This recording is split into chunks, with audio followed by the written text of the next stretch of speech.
Magigisa tayo ng pancit canton.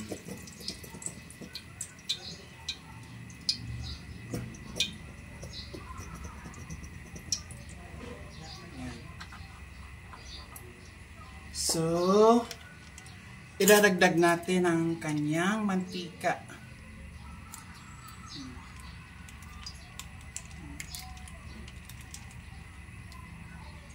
Ito pa isa.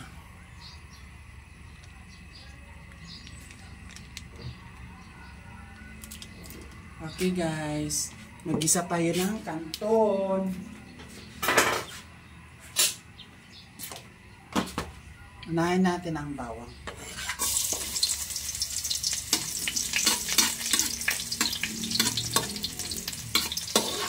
Bango. Ang bango-bango ng aroma ng bawang. Ayan, bawang. And then sibuyas. Pancit canton to guys, ang ating ginigisa. Ayan. So, gulay.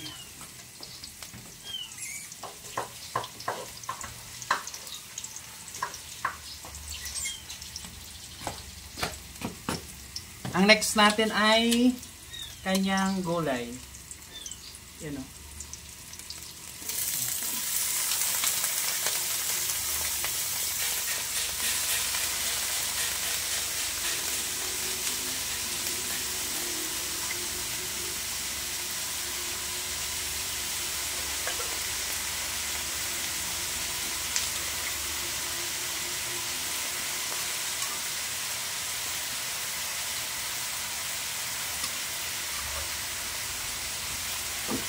Okay, okay.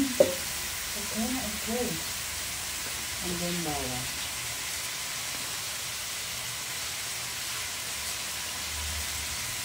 Bawang.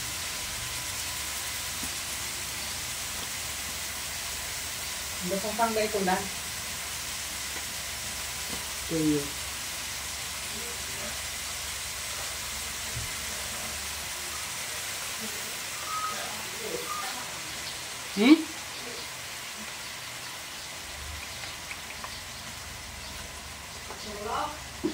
Safang? Adini kari. So, tatakpan muna natin.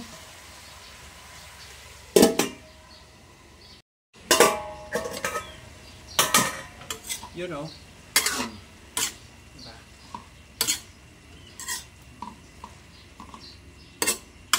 Ilalagay na natin itong mga to. Ito ilalagay natin.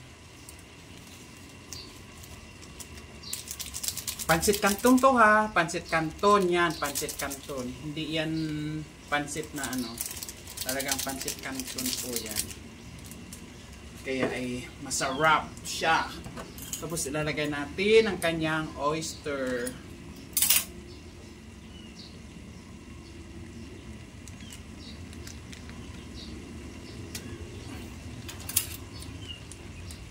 Pasuyong ako ng yung mainit na tubig dahil. Yan.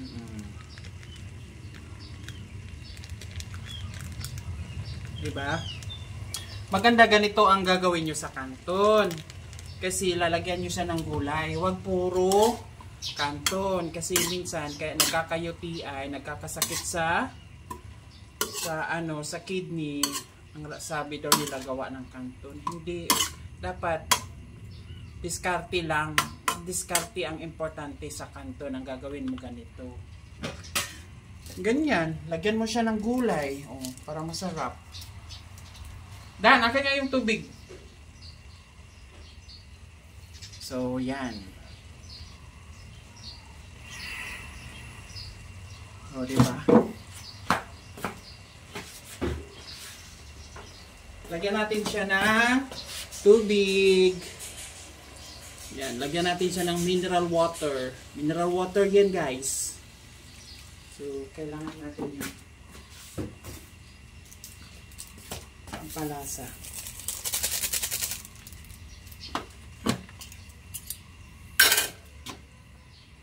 And ilalagay na natin tong canton. Oh, dalawa lang yan.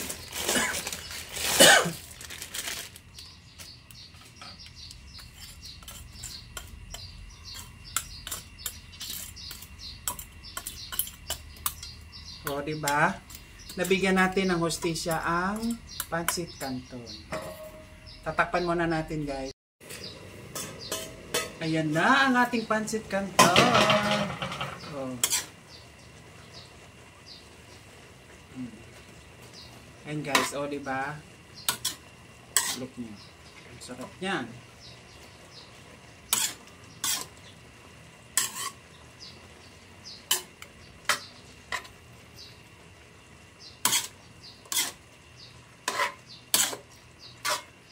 May gulay siya. Diba? Dapat ganyan ang gagawin nyo sa kanton para hindi kayo magkaka kasi pag ang kanton kasi pag paraging kanton magkaka-UTI kayo. Kaya dapat mayroon siyang gulay.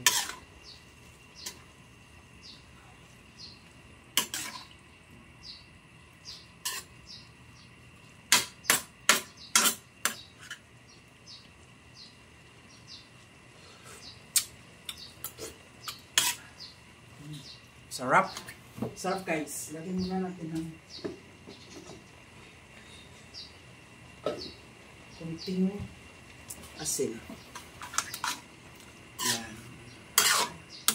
Maluluto yan.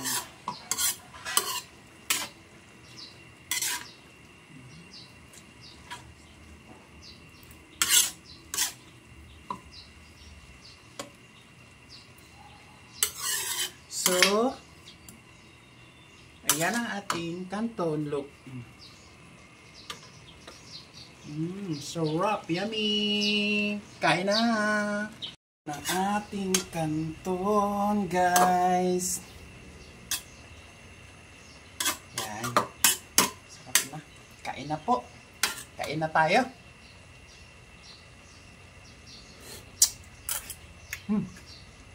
Sarap. Sarap. Kain na po. Oho. Oh, di ba? Kompleto 'yan, may gulay. Okay, kain.